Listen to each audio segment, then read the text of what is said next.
todos, ¿cierto? O por lo menos, tal vez una vez has escuchado esta frase. Pero todo empezó muy bien. Yo lo recuerdo, pastor, me lo han dicho muchas veces. Yo lo recuerdo, yo estaba ahí. Todo había empezado muy bien en esta iglesia a la cual ya no asisto, a la cual ya no tengo considerado como un lugar en el que puedo crecer en mi fe, pero recuerdo que todo había iniciado muy bien. Así empezó todo inició muy bien. Y todos hemos escuchado la historia de ese lugar, ¿cierto? Aún se me viene a la mente un ejemplo de una iglesia en Seattle. Voy a mantener el nombre en anonimato, de todos modos la iglesia ya no existe, pero esta iglesia creció en una región donde el pecado pues crecía, pero la iglesia también crecía y Dios estaba usando a este predicador en particular que no nada más tenía una teología muy sana, sino aparte era muy carismático y podía conectar muy bien con las personas y sus luchas, sus cargas. Y esta iglesia creció a tal punto que vieron la necesidad de no solamente pastorear esa iglesia, sino otras regiones dentro de la ciudad de Seattle. Y crecieron otras comunidades de fe a manera de campus, en donde seguía siendo un punto de conexión con la iglesia central y las predicaciones llegaban a esos campuses, de tal forma que la membresía de la iglesia llegó a crecer hasta las 15,000 personas en esa ciudad. Y bueno, aparte de que había otras iglesias, pero en particular esa iglesia estaba teniendo un auge, una influencia muy grande sobre esa región y las cosas se veían muy bien. El pastor de esta iglesia escribía libros, estaba en conferencias, se codeaba con otros líderes religiosos de la época que eran también de buen testimonio y sana doctrina, y todo parecía ir fenomenal. Parecían ser el tipo de iglesia a la que cualquier iglesia debería estar buscando consejo para saber cómo es que Dios estaba obrando en medio de ellos y qué cosas tenían que ellos hacer para que las cosas fueran igual de bien en sus iglesias.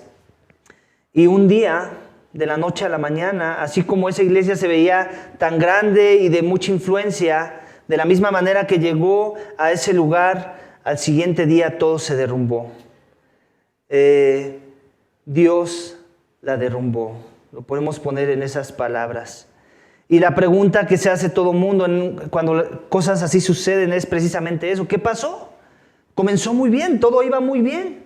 ¿Qué fue lo que pasó aquí? ¿Por qué la iglesia terminó desapareciendo? Totalmente, todos sus campuses, que eran creo como 7 u 8 por ahí, la iglesia central, todo desapareció, todo colapsó de un día para otro.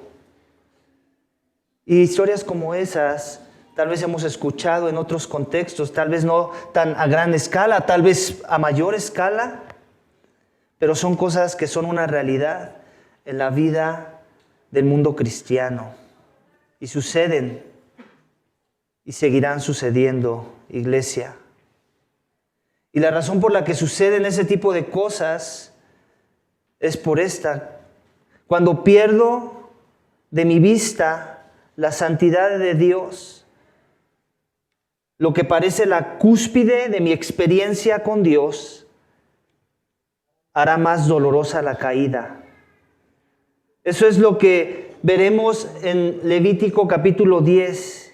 Y esa ha sido la historia de los hombres, tanto en el Antiguo como en el Nuevo Testamento, como en la iglesia de nuestros días. El Edén, por ejemplo, ¿cómo era la relación de Adán y Eva con Dios? Estaban en la cúspide de su relación con Dios, ¿cierto? Dios le dio autoridad a Adán para nombrar a todos los seres que Dios había creado. Le dio a su ayuda idónea. Dios caminaba con ellos en el jardín del Edén. ¿Y qué vino después? La caída. Su corazón se contaminó de incredulidad. Esta incredulidad de no haber creído su palabra. Estaban en la cúspide y vino la caída. Noé y el arca. ¡Qué ejemplo de fe! Un hombre que construyó un arca, un barco gigante, porque Dios le había dicho que iba a traer juicio sobre la tierra. Y él le creyó a pesar de sus circunstancias, a pesar de que parecía imposible que fuera a llover en esa región, de forma que hubiera suficiente agua como para sostener y navegar un barco. Por 100 años que tomó, dicen los teólogos, la construcción de ese barco, él creyó, vinieron las aguas, su familia y él fueron salvos, estaban en la cúspide de su experiencia con Dios. Y después de un periodo de tiempo que las aguas bajaron y ellos tocaron tierra, esta familia que sobrevivió el juicio de Dios, ¿qué pasó con Noé? Se embriagó, uno de sus hijos lo deshonró, llegó en su embriaguez hasta la desnudez y vino la caída nuevamente. En el Éxodo, los israelitas creyeron a la palabra de Moisés que trajo de su Dios. Esta idea de que la sangre iba a ser el instrumento por el cual ellos iban a ser librados, iba a traer juicio sobre los primogénitos de Egipto. Salieron victoriosos, salieron con cosas que les arrebataron a los egipcios. Y después, ¿qué vino? La queja, la murmuración, la envidia y las mismas cosas que arrebataron de los egipcios para su sustento, fueron las mismas que usaron para formar un ídolo en forma de un becerro. Muchos murieron por su incredulidad durante su viaje en el desierto. David, con el arca del pacto en Jerusalén, ese David que estaba siendo perseguido, que estaba siendo de alguna forma vituperado, y que después de un largo periodo de tiempo, él consigue consolidar la unción que Dios le dio a través del profeta Samuel, y va a regresar a Jerusalén y en su idea de traer el arca del pacto, porque en el arca se representaba la presencia de Dios, todo parecía muy bien, y en su traída de esa arca, en el proceso de transportación, un personaje llamado Usa muere por haber tenido la osadía de tocar el arca en algo que parecía ser la caída del arca que estaba siendo transportada, cuando Dios les dijo que eso no se tocaba con las manos. Y como consecuencia, murió. Y el arca no fue traída inmediatamente a Jerusalén. La iglesia del Nuevo Testamento, lo vemos en el libro de Hechos, el Espíritu Santo, el Pentecostés, todo el mundo proclamando los oráculos del Dios, el Evangelio mismo, que iba a traer salvación y redención. En el nuevo pacto, en la sangre de Cristo, la iglesia siendo transformada de adentro hacia afuera y mostrando virtudes y áreas de generosidad que nunca antes se habían visto en la comunidad de la fe de Dios. Todo el mundo vendiendo sus casas, todos tenían todo en común. Parecía que estaban en la cúspide de su experiencia con Dios, y vemos cómo Dios trae juicios sobre un matrimonio por ser pretenciosos y pensar que podían engañar al Espíritu de Dios con su falta de religiosidad, de forma que cayeron muertos delante de la presencia de los apóstoles. Y así ha sido, iglesia, la historia de los hombres. Cuando pareciera que estamos en la cúspide de nuestra experiencia con Dios, el pecado hace lo suyo y nos lleva a la lona y trae juicio. Dios tiene que traer juicio sobre los corazones de los hombres. Y de esto se trata nuestro texto esta mañana, iglesia. La semana antepasada vimos la ordenación, la consagración del sacerdocio levítico que iban a ser los administradores del templo, ¿cierto? Vimos el proceso que ellos tenían que pasar para que entendieran el trato de lo que se trataba, el perfil al que estaban siendo llamados para servir a Dios y a su pueblo. Era un proceso largo, arduo, detallado, en donde no podían cometer ningún error, todo lo tenían que seguir al pie de la letra. Y la semana pasada vimos cuál fue el resultado de que ellos obedecieron esa instrucción, de que creyeron la palabra de Dios en cada detalle de lo que Moisés había revelado a sus vidas y pudieron contemplar la gloria de Dios, el poder de Dios, la manifestación de la presencia de Dios, de forma que todos cayeron rendidos ante la presencia de Dios. Pudieron experimentar comunión con Dios como nunca antes lo habían experimentado. Y uno pensaría, ahora las cosas van a ir muy bien para el pueblo de Dios. Tienen un sacerdocio no pagano como se habían propuesto cuando salieron de Egipto, sino un sacerdocio a la manera de Dios, en búsqueda de la santidad. Pero las cosas no fueron así. Porque pensaron que podían proponer sus ideas. Pensaron que podían mejorar lo que Dios ya había propuesto para la adoración. De forma que ignoraron la santidad de Dios.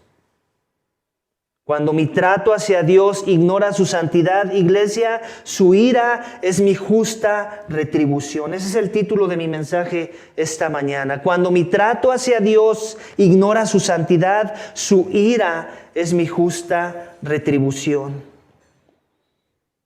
Nuestro texto esta mañana tiene 3 subénfasis. Cada uno de ellos son un aspecto a considerar para que nuestro trato hacia Dios sea con una perspectiva de considerar su santidad, iglesia. Dios quiere un pueblo santo. Él quiere que los que le adoren en búsqueda de la santidad. Y no quiere que su santidad sea comprometida. No nos quiere dar la opción de que pueda ser mejorada. Su santidad es perfecta. Y Él nos ha dado lineamientos firmes, claros y perfectos para que la busquemos.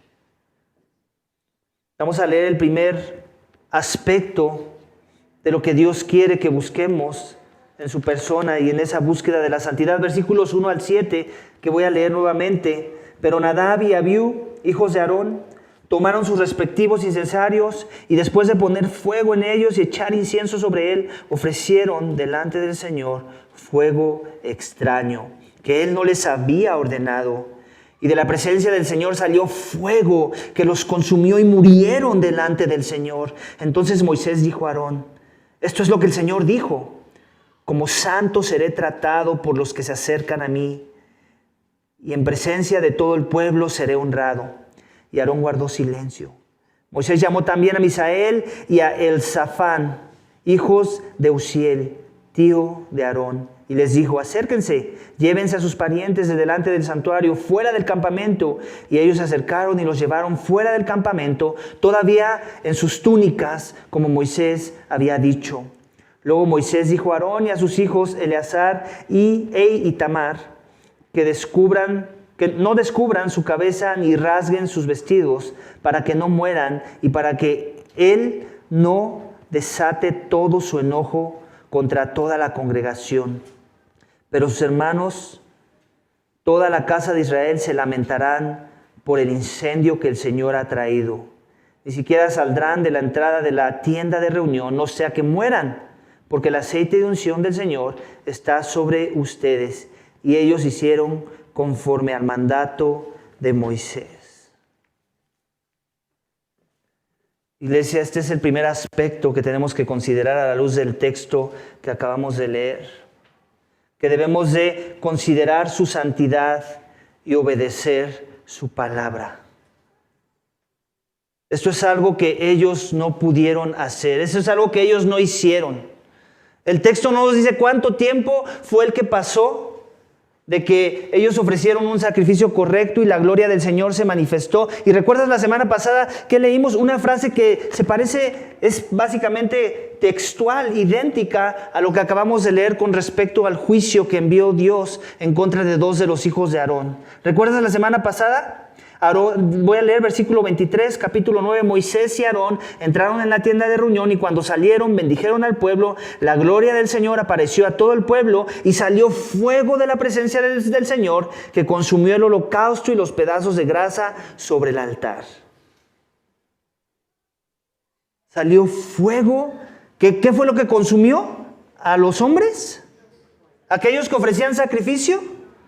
No, el holocausto que Dios les dijo que debían de ofrecer, la ofrenda para el sacrificio.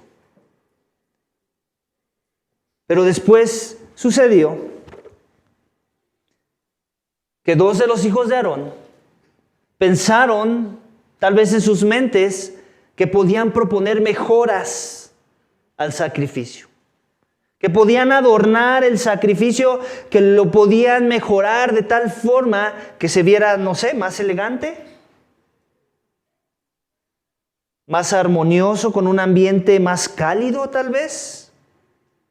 Y pensaron que la palabra y la instrucción de Dios no era suficiente, que tal vez ellos podían arrojar ahí algunas ideas y ponerlas sobre la mesa para que fueran consideradas en el tiempo de adoración. Y tal vez su intención fue buena. Muchas veces así pensamos, ¿no? Mi intención era buena al querer hacer esta forma de adoración hacia Dios. Y muchas veces nos manejamos con la bandera de la intención, ¿cierto? No, es que mi intención era hacer esto para Dios. Y tal vez hay mucha sinceridad en tu intención y a veces agregamos la sinceridad a la intención. Es que en verdad fue muy sincero este acto. Pero Dios nunca nos ha pedido aportar con nuestras intenciones ni con nuestra sinceridad la forma en la que Él quiere ser adorado, iglesia. Y si este texto, esta porción del texto de Levítico capítulo 10 no nos deja ver con claridad eso, entonces nunca vamos a conocer al Dios de la Biblia.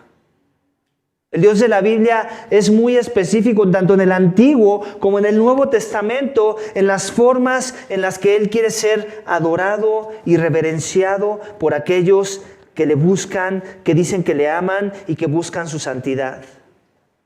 Y el ejemplo claro es esto. Pareciera algo muy inocente, en realidad pareciera una mejora. El incienso en el contexto del pueblo de Israel era un aroma, algo así como un perfume, que no cualquiera se podía dar el lujo de tener. Era algo caro. Ellos seguramente pensaron, Dios nos ha estado pidiendo cosas que cuesta hacer un sacrificio. El tipo de animal, los tipos de cortes que hay que ofrendar son caros, son cosas que no nos damos el lujo todos los días de comer. Entonces ellos pensaron, si esa es la línea, si se trata de dar cosas muy valiosas ante los ojos de nuestro Dios, ¿por qué no agregar este elemento a la adoración? Y a veces así sucede. Y a veces así sucede también en nuestras iglesias. Pensamos que podemos proponer cosas que se van a ver bien y la razón por las que las hacemos, y la realidad es esta, la motivación es que están centradas en el hombre. Están centradas en la preferencia de los hombres. Están centradas en la exaltación humana. Y cuando corremos esa carrera, cuando nos desviamos en esa dirección, suceden cosas como las que ya te platiqué de la historia de mi introducción. En donde pareciera que una iglesia está en la cima de su adoración con Dios y de la noche a la mañana, por no haber vivido el evangelio en los términos de Dios, como Dios lo propuso a su manera, Dios echó toda esa obra abajo. El mismo que la levantó tiene derecho de destruirla de la misma manera. Y el problema aquí, en este tipo el ejemplo que te estoy dando de esta iglesia en Seattle, es que seguramente había muchos adoradores que no necesariamente no es que no estuvieran buscando a Dios con santidad. Muchos de ellos, aunque no eran los pastores de la iglesia, escribieron aún libros para aportar a la fe de los santos de su iglesia y de otras iglesias. Pero era el hecho de que los líderes de la iglesia, el pastor principal en particular, no se estaba manejando con un carácter de búsqueda de la santidad que fue suficiente para que Dios derrumbara toda la iglesia, toda la estructura con toda su influencia, sin importarle el juicio que iba a venir sobre el mundo incrédulo hacia ese lugar, hacia esa congregación. Iglesia, tenemos que entender esto, que a Dios le importa más su gloria y su santidad que las vidas humanas. Ya lo hemos dicho antes. Por muy fuerte que suene eso, por muy contraevangelio que suene esa declaración. ¿Por qué? Porque el evangelio es esto, que Dios nos amó, de tal manera nos amó que dio a su Hijo, ¿cierto? Esa es una verdad y hay que creerla al pie de la letra. Pero también hay otra verdad, que Él ama su gloria de tal forma que está dispuesto a poner en riesgo las vidas de aquellos que no le quieren adorar conforme a la santidad, conforme a su esencia. Y no tiene ningún problema de arrebatar la vida de aquellos que dicen buscarle. Ese es el Dios de la Biblia. Iglesia, es un Dios de verdad. No es Papá Noel. Es el Dios al que hay que temerle, al que hay que postrarse ante su presencia. Es el Dios vivo.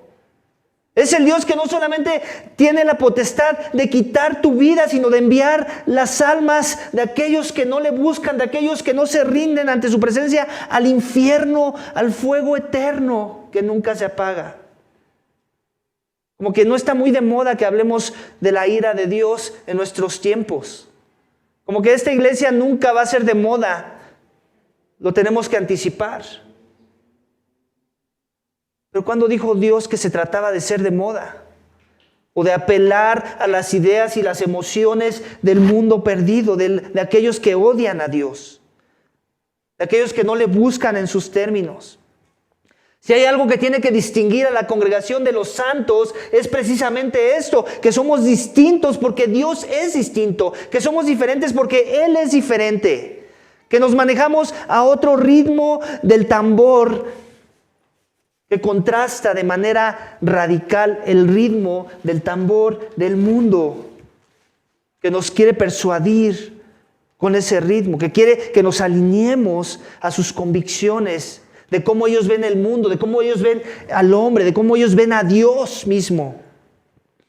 Dios no se permite eso. Él no quiere eso para nosotros. Él quiere lo mejor para nosotros. En verdad lo quiere y está dispuesto a cometer actos de asesinato, de muerte. Más que de asesinato, de muerte, porque asesinato ya trae una connotación negativa. De muerte sobre aquellos impostores que dicen buscarle con sus labios, pero que sus vidas no reflejan un sometimiento genuino a su palabra. Es un pasaje duro esto que acabamos de leer. Iglesia, ponte en el contexto de la congregación de Israel en ese tiempo. Estaban iniciando la forma en la que se tenía que adorar a Dios. Ya tuvieron su primer servicio de adoración. Y otra vez no sabemos cuánto tiempo pasó de que las cosas salieron bien a este tiempo, pero nos podemos asumir que no pasó mucho tiempo. Pues esa es una buena inferencia, no pasó mucho tiempo. Siguiente capítulo, capítulo 9, todo iba muy bien. Capítulo 10, todo se vino al desfiladero. Y de la misma forma, iglesia, Dios en nuestro tiempo se sigue manejando de la misma manera. Él va a bendecir todo lo que se alinea a su voluntad, todo lo que se alinea a su carácter, todo lo que se alinea a su palabra, a sus designios. Pero en el momento en que Él no vea que esa fórmula se mantiene íntegra, que esas formas que Él nos dejó, que esos principios que Él nos ha dado, que su voluntad ya no es lo primero que se considera en la congregación de los santos, de la misma forma va a venir la caída y la disciplina. Y si Él tiene que desintegrar iglesias para que eso suceda, si Él tiene que mandar un COVID o permitir un COVID para que la iglesia no se congregue y las falsas iglesias caigan, Dios está dispuesto a hacer todo eso. ¿Por qué? Porque Él quiere que los que le adoran, los que le busquen, le adoren en espíritu y verdad. La verdad de su palabra revelada y bajo la influencia del Espíritu Santo que nos trajo vida. Y si no va a ser esa la forma en la que vamos a adorarle, a considerar su santidad, a obedecer su palabra, entonces Él no quiere nada con nosotros. En verdad no quiere nada. En verdad Él no está ahí con los brazos abiertos para darnos un abrazo. No. Él sí nos quiere dar un abrazo, pero nos lo quiere dar a su manera. Él sí nos quiere mostrar misericordia, pero quiere que entendamos sus términos de misericordia. Y si no va a ser así, iglesia, si no va a ser a través de su palabra revelada, si no va a ser creerle en verdad, como no le creyó Adán en el Edén, entonces Dios no quiere tratar contigo ni conmigo esta mañana. Y yo creo que este es un buen tiempo de reflexión para tratar de hacer un poco la aplicación a nuestras vidas, porque fue muy severo, ¿verdad?, el trato a los hijos de Aarón. El texto dice que la misma presencia que salió de Dios para consumir el holocausto es la misma manifestación de su presencia que cayó para quemar los cuerpos de estos dos personajes, de estos dos sacerdotes levitas. De forma que cayeron muertos por haber tenido la osadía de proponer una mejora a las formas en las que Dios instituyó la adoración. Y para que no quedara duda de que no fue un accidente, el texto nos dice que Dios mandó a traer algunos familiares de Aarón, ¿ok?, que no necesariamente estaban consagrados como sacerdotes. Y estos familiares fueron traídos para recoger los cuerpos sobre sus propias túnicas. O sea, no tuvieron que traer una camilla, no tuvieron que traer otros paños para, tú sabes, para formar una camilla y entonces podérselos llevar. No, sus propias túnicas. En otras palabras, podemos hacer esa inferencia, estaban íntegras. Podían sostener el peso de un cuerpo calcinado. Uno hubiera pensado, si fue un accidente, empezaron quemándose las ropas, ¿cierto? Primero. Y ya después que se quemó el cuerpo. Dios quería dejar en claro que esto no fue un accidente. Era el juicio de Dios sobre aquellos que no estaban escuchando su palabra. Así es Dios de detallista en sus formas. Él no quiere que escapemos la posibilidad de llegar a otras interpretaciones cuando Él pone un freno a la adoración. Y ponte a pensar en el contexto de los levitas. Tenían sus primeros servicios de adoración y de repente alguien quería proponer cosas opuestas a lo que Dios ordenó, porque esa es la palabra, que ellos no hicieron lo que Dios ordenó. Tiene esta idea de Dios es el que manda. Y eso sucedería aún en nuestro contexto. Si tú fueras un emprendedor, iniciaras una empresa y quisieras reglas para la mejor operación de esta empresa, las mejores prácticas del negocio, las instituyes y llegan tus empleados nuevos y ellos proponen que no hay que saludar al cliente, que no hay que darle una buena atención al cliente y que no están dispuestos a tratar bien al cliente. ¿Qué vas a hacer tú en los inicios de esta empresa que inicia cuando ves esa actitud? Los despides, ¿verdad? De inmediato. Porque sabes que si los dejas, ellos van a permear esa cultura en sus colegas y eventualmente esa empresa va a fracasar. Y si esto es con los negocios de los hombres, ¿cuánto más con los negocios del Dios de la creación? Y cuando digo negocios, es esa manera de ilustración. En sus asuntos, en las cosas que a Él le competen. En lo que a Él en verdad le importa, que aquellos que le busquen en santidad. Si Él permitía y dejaba pasar este acto y no mandaba un mensaje claro de lo que no iba a tolerar, lo más probable es que la adoración se iba a desvirtuar muchísimo antes de lo que duró en buen estado. Así es nuestro Dios, iglesia. Es una forma de mostrarle su misericordia. Ellos entendían que merecían ser destruidos y por eso es que Moisés les dice, ustedes ni salgan, ni se rapen. En el contexto de ellos, el raparse era una forma de mostrar su dolor, su luto por la injusticia de la muerte misma que había llegado a sus hogares. Y Moisés como diciéndoles, aquí no hubo ninguna injusticia. Esto fue justo. Este era el precio que había que pagar por la desobediencia. Así que cuidado de tratar este asunto como injusticia y que su forma, su expresión, el raparse, venda la idea al pueblo de Dios de que Dios fue injusto en este acto. Y ellos guardaron la compostura por la gracia de Dios. No hicieron eso. Los que llevaron el luto, por decirlo así, de esas muertes fue el pueblo. Le dijo, va a ser el pueblo tranquilos, van a tener su tiempo de dolor, de aflicción, de llevar la tristeza, pero ustedes ni siquiera muestren algún tipo de tristeza porque esto es justo delante de los ojos de Dios. Y así es siempre, iglesia. La paga del pecado es muerte. Es justo. Es lo que toca, dice la palabra de Dios. Y Dios quería dejar bien en claro esa declaración a través de este acto de arrebatar la vida a sus sacerdotes que habían sido ungidos de la forma correcta, ordenados a la manera de Dios, pero que no se querían seguir conduciendo en ese mismo sentir. Amén. Vamos a pasar al siguiente. Bueno, antes de eso, otra vez, estas preguntas son para ti de tarea. Si quieres, anótalas. ¿Qué áreas de tu adoración están ignorando la santidad de Dios debido a que no lo estás adorando conforme a su palabra? Voy a volver a repetir la pregunta para aquellos que están tomando nota. ¿Qué áreas de tu adoración están ignorando la santidad de Dios debido a que no lo estás adorando conforme a su palabra? Es una buena pregunta para llevarnos a casa y para ponerla en oración. Señor, muéstrame. Porque tal vez piensas de ahorita mismo que no hay ningún área, pero estoy casi seguro que todos tenemos algún área de oportunidad para crecer y que nuestra adoración sea pulida a la manera de Dios. Amén. Y otra pregunta es, ¿en dónde estás ofreciendo fuego extraño en tu relación con Dios porque te estás enfocando en hacer cosas que el Señor nunca te ordenó? Otra vez, a manera de ilustración y usando el lenguaje del texto, ellos ¿qué hicieron? Ofrecieron fuego extraño. En otras palabras, sí, un tipo de fuego que Dios había propuesto, pero no necesariamente el que Él ordenó, sino un fuego que Él nunca ordenó.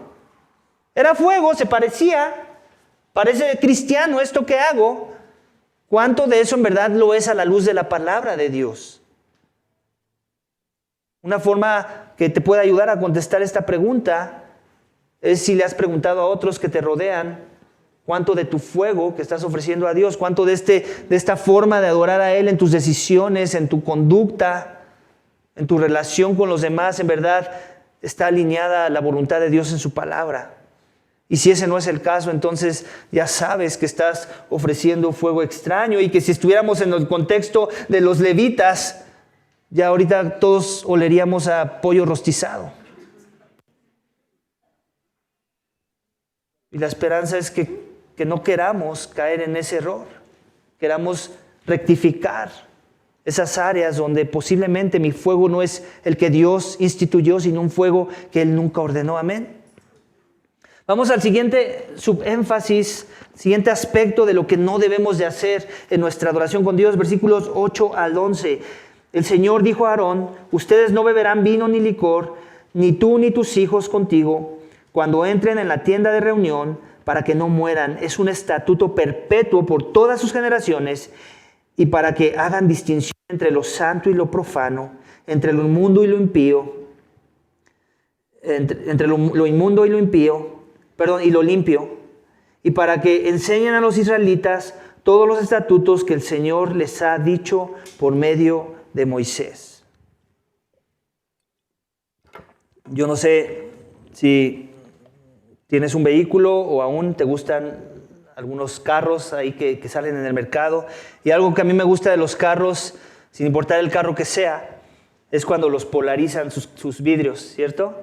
Como que se ven más, no sé, como que me gusta, es mi preferencia. Me gusta ver los vidrios polarizados y si tú echas un vistazo al carro que poseo junto con mi familia, yo lo primero que hice cuando lo obtuve, es polarizarle los carros. Y creo que, aparte de que me gusta, ayuda a que el sol y los rayos ultravioleta no te lastimen y tiene otras cosas de beneficio detrás, ¿cierto? Pero hay un tipo de polarizado que no nada más ya no me gusta, se me hace peligroso. Yo cuando veo un polarizado así oscuro, ya no sé quién vaya dentro de ese carro, me da miedo, me alejo de ese carro, no sé si te sucede a ti, pero no nada más me da miedo porque no sabes quién vaya ahí y puede ser alguien que no quiera cerca, sino que también dan miedo. A mí me da miedo ponerle un tipo de polarizado así en mi carro, porque en la noche, no sé si te ha pasado, a mí me ha pasado estar en un carro que tiene polarizados que van por encima de lo permitido por la ley, y en la noche,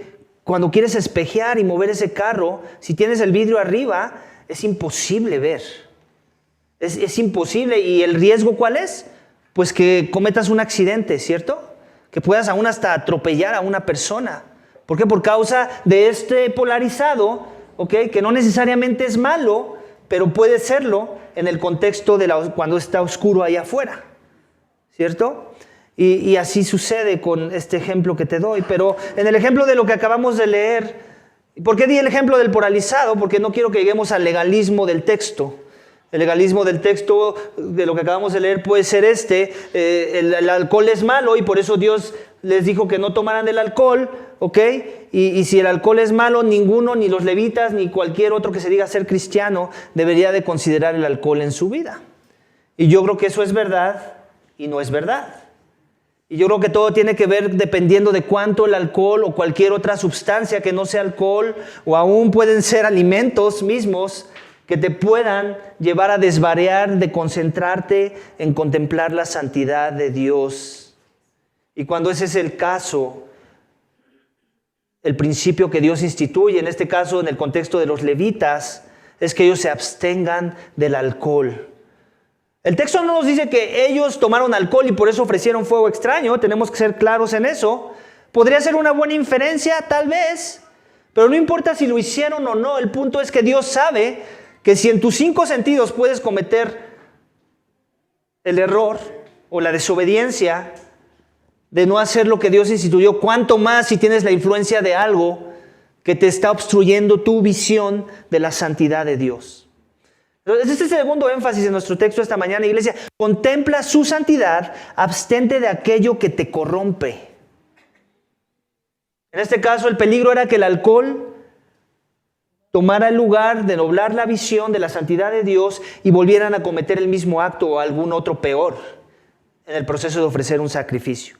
Entonces Dios dijo, levitas, lo mejor es que ustedes ni siquiera consideren el alcohol. Y también ahí podemos hacer una buena inferencia a favor de los que no vemos el alcohol como pecado, que había alcohol en sus vidas. Y no necesariamente Dios está diciendo el alcohol es malo, lo que está diciendo el alcohol te puede llevar a hacer lo malo. ¿Ok? La botella de alcohol, suponiendo que esta es una botella de alcohol, no lo es, pero suponiendo que lo es, y aquí puesta en mi mesa, ¿ok? No es mala. Lo que la hace mala es qué pasa cuando yo abuso de esta bebida y empiezo a manejarme de formas que no glorifiquen a Dios. Eso hace el alcohol malo, muy malo, como cualquier otra cosa que me pueda desviar de la atención de quién es Dios, de su santidad, de lo que Él quiere para mi vida. Y otra vez, en el caso del ejemplo del texto, vemos que la aplicación es con el alcohol. Y creo que es una muy buena aplicación, pero reconozcamos y seamos honestos que hay otras cosas que me pueden desviar mi mente, mi mirada de la santidad misma de Dios. Y muchas de esas cosas simplemente alimentan mi carne. Y no quiero llevarme todo este segundo énfasis o subénfasis del texto en darte tantos ejemplos. Creo que todos sabemos dónde podemos ser tentados de tal forma que eso que estamos considerando en nuestras vidas podría ser tomado con la misma influencia que el alcohol lo tiene para un alcohólico. Y otra vez, pueden ser ejemplos tan simples como la comida misma, que me lleva a la glotonería. Puede ser el dinero. El amor al dinero, dice la Biblia, que es la raíz de todos los males, ¿cierto? Tal vez el dinero, amo tanto el dinero y eso me desvía la atención de contemplar la santidad de Dios. Y Dios me dice, abstente de tu búsqueda del dinero. O puede ser el ser una persona de influencia. Quiero mi canal de YouTube, quiero muchos likes. Quiero que me hagan famoso. Y Dios te dice, abstente. Eso te va a distraer de considerar mi santidad. Entonces, sí, ahí viene el alcohol. Otra vez es una buena aplicación. Y tal vez para ti aplica el alcohol. Tal vez ese sí eres tú, como los levitas. Que Dios está diciendo, ni lo consideres. Ni siquiera lo huelas. Para ti va a ser de distracción. Y cada uno sabemos qué es eso que nos distrae de contemplar la santidad de Dios. Para ti puede ser algo distinto, puede ser cosas muy buenas, como la familia, la tecnología, el trabajo, la escuela. ¿Qué es eso que Dios está diciendo? Abstente, tal vez. Toma tus límites. Da prioridades sanas a tu vida. Porque en el momento en que esto sea el énfasis, esto malo que te distrae de contemplar mi santidad, sea tu énfasis, en ese momento vas a cometer muchos errores que te van a llevar a lugares muy oscuros. Amén. Entonces esas son las preguntas de este segundo énfasis. ¿Qué área de tu vida están nublando tu vista para que puedas contemplar de manera correcta la santidad de Dios? Llévatela de tarea. Tal vez ahorita dices, no, nada, yo estoy bien con esa. Llévatela de tarea y ponlo en oración. Estoy casi seguro que el Señor te va a mostrar aunque sea una. ¿Qué cosas tienen el efecto como lo tendría el alcohol para los levitas que Dios te está pidiendo abstenerte esta mañana? Tal vez no te está diciendo que pongas límites, totalmente te está diciendo 0. Así como a los levitas. Digo, si hay permiso para límites, qué bueno. Pero no asumas que van a ser límites los que Dios te está pidiendo. Considera la posibilidad que te está diciendo 0. Aléjate. 0 grados de tu búsqueda del dinero. 0 grados de tu búsqueda de influencia. 0 grados te afecta. Te va a hacer daño. Te va a distraer de tener la visión correcta para contemplar mi santidad. Amén. Vamos al siguiente y último subénfasis, iglesia. Versículos 12 al 20 que voy a leer. Entonces Moisés dijo a Aarón y a los hijos que le quedaban, Eleazar e Itamar, tomen la ofrenda de cereal que queda de las ofrendas encendidas para el Señor y cómanla sin levadura junto al altar, porque es cosa santísima. La comerán pues en lugar santo, porque es la porción tuya y la porción de tus hijos de las ofrendas encendidas al Señor, porque así se me ha ordenado. Sin embargo, el pecho de la ofrenda mecida y la pierna de la ofrenda pueden comerlos en lugar limpio, tú y tus hijos y tus hijas contigo, porque han sido dadas como la porción tuya y la de tus hijos de los sacrificios de las ofrendas de paz de los israelitas. La pierna que fue ofrecida levantándola y el pecho que fue ofrecido meciéndolo, los traerán junto con las ofrendas encendidas de los pedazos de grasa para presentarlos como ofrenda mecida delante del Señor. Así será para siempre la porción tuya y la de tus hijos contigo, tal como el Señor ha ordenado. Moisés preguntó con diligencia por el macho cabrío de la ofrenda por el pecado, y aconteció que había sido quemado, y se enojó con Eleazar e Itamar, los hijos que le habían quedado a Aarón, y les dijo, ¿por qué no comieron la ofrenda por el pecado en el lugar santo?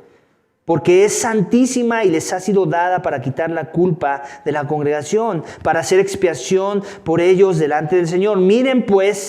Miren, puesto que la sangre no había sido traída dentro del santuario, ciertamente debieran haber comido la ofrenda en el santuario, tal como yo ordené. Pero Aarón respondió a Moisés, mira, hoy mismo han presentado ellos su ofrenda por el pecado y su holocausto delante del Señor. Ya que esto me ha sucedido, si yo hubiera comido de la ofrenda por el pecado, ¿hubiera sido grato a los ojos del Señor? Cuando Moisés oyó esto, quedó satisfecho.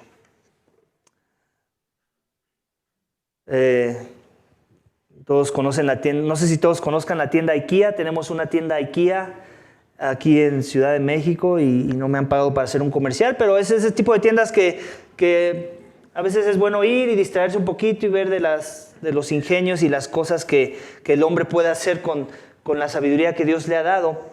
Pero este es el tipo de tiendas que muchos de sus muebles hay que armarlo uno mismo. Y en el proceso de armado te dan obviamente su manual, ¿no? Un manual que obviamente ya fue estudiado por los expertos, por los que hicieron el diseño de ese mueble, y con la esperanza de que tengas tú, una persona promedio que tal vez nunca has armado nada, ¿no? La posibilidad de poder armarlo. Y así es esta tienda IKEA. Yo la conocí cuando vivía en Canadá, y en este lugar una vez un amigo me contó que llamó al soporte técnico de IKEA. Este amigo se decía ser ingeniero, y ustedes saben el orgullo del ingeniero, ¿cierto? Es el ingeniero el que construye cosas, el que todas se las puede, ¿cierto? Y cuánto más cuando es un mueble de IKEA, ¿no? Entonces él llamó al soporte técnico, al servicio de clientes, y molesto porque en el manual venían unas piezas que no les estaba haciendo claro cómo meterlas. No me acuerdo bien de cuál era el argumento, solo me acuerdo que él estaba molesto, ¿no? Y les quería hacer ver su molestia a los servicios al cliente, y ellos le decían, no, checa bien el manual, en el manual está todo, no, que no está bien, que yo ya lo chequé varias veces y no está bien. O sea, él molesto, en realidad me lo contó como diciendo, yo estaba molesto, ¿no? Y tan molesto que hasta les dije, hey, ustedes deberían, a que empezó a escuchar un poco de risas, ¿no? En el call center, ¿no? Así como diciendo, ¿no? Nos tocó otro, ¿no? Y él escuchó eso y lo encendió más, y que todo dijo, hey, ¿de qué te ríes? Más, no sabes cuánto dinero le estoy ahorrando a la empresa, corrijan este manual, bla, bla, bla. El chiste es que se puso pesado, y ya después de que vio que no lo fumaban, colgó, y la persona a la que le estaba ayudando a armar el mueble se puso a ojear el mueble, alguien que no era una ingeniera, y Eureka encontró cuál era el problema, y todo estaba revelado en el manual. De forma que ya se imaginarán la cara de vergüenza del ingeniero, ¿verdad? Que ahora estaba quedando como un tonto, ¿cierto? ¿Por qué? Por su testarudez, por no querer escuchar que en el manual ya se habían invertido millones y que no iba a venir a recuperar millones de más a la empresa que ya se dedica de por sí. Y no que no haya la posibilidad de que una empresa le suceda esto. Lo que estamos diciendo ahí es que él no quiso escuchar. El manual ya lo decía todo, y hasta alguien que no se decía ser un ingeniero lo pudo resolver. Y eso muchas veces sigue sucediendo aún con nosotros, iglesia. Se nos olvida recordar que Dios ya fue fiel en la revelación de su manual, su palabra misma. Y Él no quiere que caigamos en este error, como en este caso ya estaba también cayendo Aarón y su familia. Sí, sucedió algo terrible por no haber seguido las instrucciones del manual, pero eso no significa que ahora hay que dudar de todo el manual, sino más bien hay que dudar de tu propio corazón, antes que considerar la posibilidad de dudar de la palabra misma. Dios es fiel a su palabra. Este es el último énfasis del texto esta mañana. Dios es fiel a su palabra. No dudes de su revelación divina. Iglesia, no dudes de su revelación divina. Que el hecho de que algo salió mal y que Dios trajo su juicio o trajo consecuencias o castigo o la disciplina porque alguien dudó, no significa que entonces hay que dudar de todo. Al contrario, es ver la fidelidad de la palabra de Dios en medio de la disciplina que Él trae sobre los suyos. No podemos darnos el permiso de dudar. Aarón se lo quería dar. Y por eso es que pensó que en su falsa piedad, no, es que si como, él pensó, si como, pues ¿cómo voy a comer? No tengo derecho de comer, no supe pastorear a mi casa como para que mis hijos no cometieran esa transgresión y no sucediera lo que sucedió. Él pensó, se quiso ver piadoso y aún no comió de lo que le era permitido comer. Que Dios había dicho que esto era para ellos, que esto era estatuto que Dios había propuesto para ellos. Dios nunca les dijo, ahora cambiemos el juego, cambiemos las reglas. No, lo que Dios ya había dicho una vez fue suficiente y lo hizo muy bien, lo hizo perfecto. Ellos tenían que seguir haciendo lo suyo, sin variaciones, sin abstenciones, sin refrenos. Así es con Dios, iglesia. Dios no quiere que pensemos que podemos ignorar algo, ¿no? Alguna vez has escuchado, a mí me ha pasado, personas que dicen, no, es que me puse en autodisciplina por su pecado. ¿Alguna vez has escuchado esa frase? Que alguien se autodisciplina porque cree que no está cumpliendo el estándar de servicio o de comunión con el pueblo de Dios. Cuando la Biblia nunca dice que te autodisciplines. Cuando sí dice que te disciplines para la piedad, pero no que te autodisciplines para no hacer lo que se te pidió que hicieras. Y ese es solo un ejemplo de muchas veces los errores en los que caemos. Que no queremos creer la palabra de Dios, que si en verdad Él considera que la disciplina tiene que llegar sobre nuestras vidas, va a haber todo un proceso en donde la iglesia local va a estar involucrada en ese proceso y no eres tú haciéndote la autoevaluación del proceso y tú mismo implementando el proceso. Y ese es solo un ejemplo de los muchos errores en los que podemos caer en la forma en la que vivimos nuestra fe. Creer que podemos hacer cosas o podemos dejar de hacer cosas que Dios nunca dijo que hiciéramos o que dejáramos de hacer. En el contexto de Aarón, así es como, por eso Moisés se molestó. Aquí dice el texto que Moisés se enojó. Y te puedes imaginar cuando alguien está enojado, ¿cierto? Me imagino que no fue con palabras dulces que le dijo, ¿por qué no has comido? De eso que ya Dios ordenó, que yo ordené, dice Moisés. Obviamente sabemos que él está representando a Dios en su revelación divina. Tenemos que tener mucho cuidado y entender que su palabra es fiel y que no podemos dudar de su revelación, iglesia. Este libro no podemos dudar de ninguna letra, de ningún argumento, de ninguna idea. En el momento en que lo hacemos, estamos cayendo en el mismo error. Dios quería reafirmar y afianzar la convicción de su necesidad, de la necesidad del pueblo, para que los levitas pudieran enseñar al pueblo. Para que ellos lo pudieran hacer de manera efectiva, ellos tenían que creer que todo era verdad, que no podía haber duda en nada de la revelación de Dios. Y de la misma forma nosotros, iglesia, no podemos dudar de nada de lo que Dios ya nos dejó en su palabra. Ni del Antiguo ni del Nuevo Testamento, iglesia. Todo Dios lo propuso, todo el consejo de la redención nos lo ha dado en un libro. Para que le conozcamos a Él, para que le busquemos en santidad y para que vivamos una vida plena contemplando su santidad, su presencia misma. Iglesia, nosotros tenemos una mejor revelación, ¿sabes? No sé cuánto te ha edificado a ti hasta el momento Levítico, pero me voy a atrever a decir esto. Yo creo que todos los libros que he predicado, con todo y que todos han tenido su parte en el proceso de ayudarme a crecer en santidad y en conformidad a la imagen de Cristo, es Levítico, y todavía ni siquiera terminamos el libro, el que más ha impactado mi corazón. O sea, como que se está empezando a cumplir la idea del inicio. ¿Te acuerdas cuál era el reto? ¿Cuándo fue la última vez que te deleitaste en Levítico? Yo cada que profundizo en el texto, me deleito como nunca me hubiera imaginado que iba a suceder. Y es porque Levítico nos apunta a un mejor sacrificio. Nos grita con bocinas de esas que rompen los oídos, de un mejor sacrificio, de alguien que sí obedeció, de alguien que todo el tiempo consideró la santidad de Dios, que nunca propuso un plan B a la forma en la que tenía que someterse a la voluntad de su Padre. Y que cuando aún lo propuso, Él mismo se autoevaluó en su propuesta y dijo, no, hágase tu voluntad y no la mía. Lo pensó, pero no sucumbió a su tentación. Él se humilló, nunca pecó y le creyó a Dios en su palabra, que Él lo iba a vindicar, que ese era el plan, que no había mejor plan y que Él era parte de ese plan. Iglesia, la ira de Dios sigue presente hasta nuestros días. La ira de Dios está encima de aquellos que no se han rendido a Jesús. Aquellos que no han querido confiar en el sacrificio perfecto de Jesús. El sacrificio que Dios propuso en la persona de su Hijo para que la ira no cayera sobre mi persona, sino que cayera sobre el Hijo. La ira por el pecado que yo cometí cuando no consideré la santidad de Dios en mi vida. Puedes poner tus ojos a la imagen que vas a ver aquí. Si pudieran poner la imagen que les pedí que pusieran, por favor.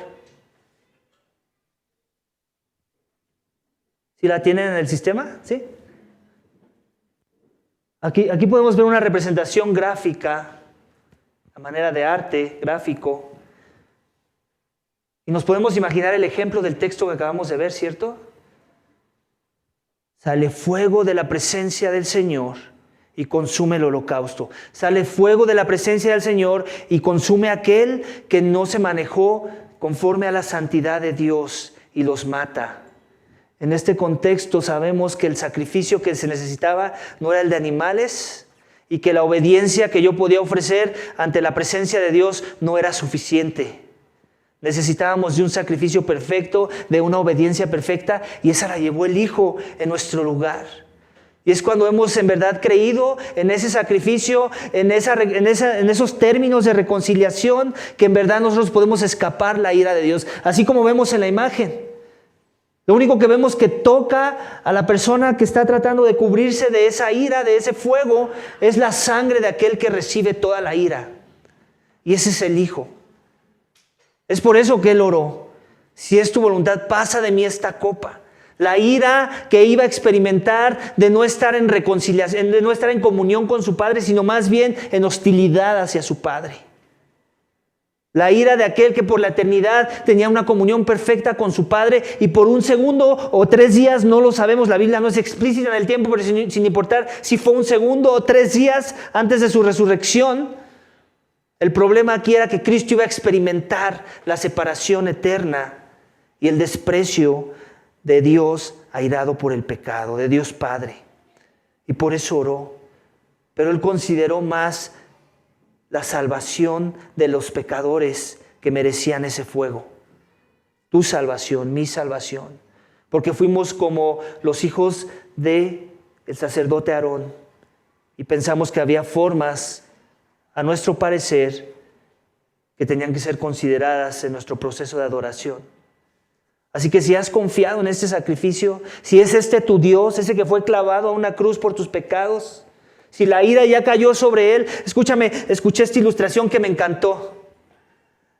Este es un pueblo al cual se estaba aproximando el fuego forestal. De forma que entre más se veía todo venir, era inminente que el fuego iba a pasar por ese pueblo.